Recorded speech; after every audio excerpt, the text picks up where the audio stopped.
when you talk about your family and family secrets and things that hurt you so deeply, and it took so long for me to forgive. And actually, I don't think I forgave until October of last year. And I carried it with me, and it's embedded in me, and then that old Michelle still comes out, and I get mad, and I get furious, and then I think about God and what He's done in my life and who He's gave me in my life. I look at all of y'all, and you're my friends. You're my church family. And I look at what Jesus has done for me, and I look at my amazing husband, who I love very much. And I have an incredible, colorful past, and it's a past that I'm ashamed of.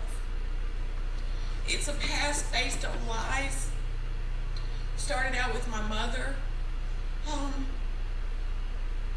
It's very painful. And so when I talk about this, please bear with me and please pray for me. And I learned today from a very important person in my life, and this is one thing I want to share before I begin. Joy. Jesus, others, yourself.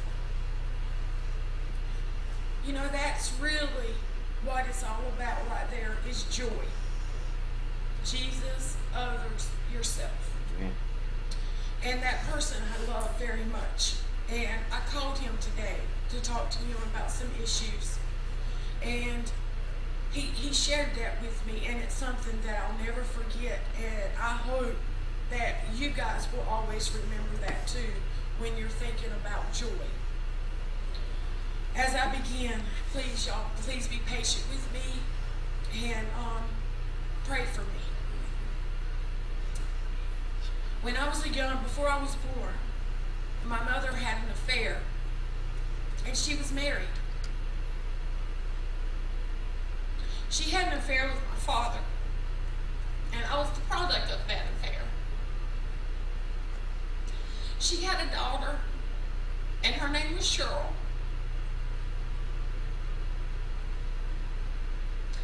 And the courts back then, because of the way the courts were, and really that's the way the Bible is. You know, when you have an affair, she was considered an unfit mother. So she lost her daughter because she was pregnant with me.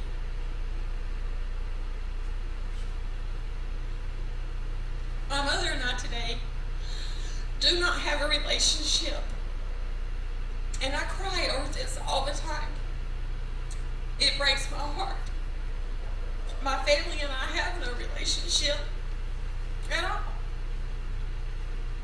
The only family that I have is here. My friends, my children that live in Georgia, and their family, which is my ex-in-laws.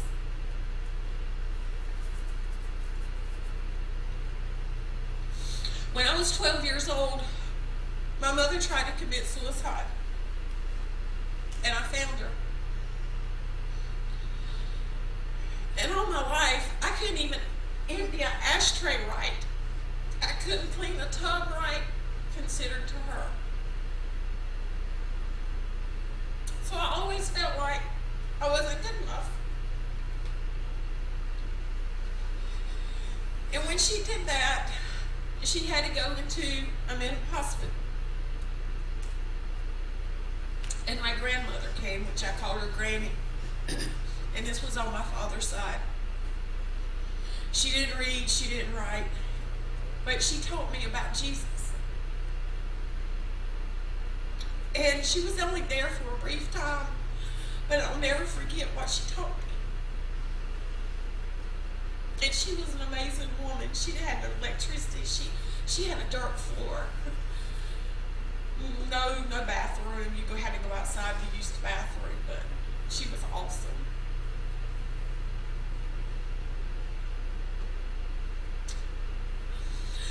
Between 12 and 15, when my mother had made a statement that it was because of me the reason she lost her first child, I blamed myself. I hated myself.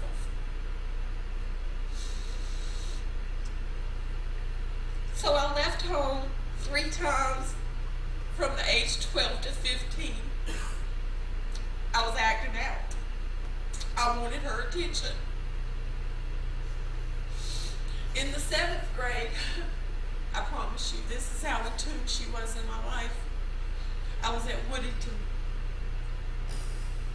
I stayed in the woods that whole year. I stole a report card. They never knew it. For a whole year.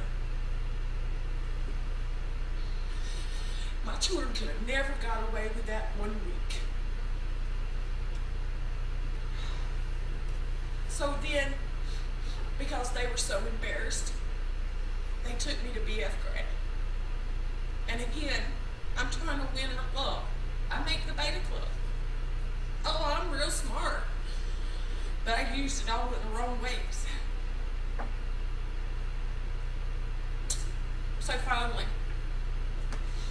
it just kept getting worse. It built up and it built up and it built up that I was worth nothing. And I didn't believe in myself. I left home when I was 15 years old. I had nowhere to go.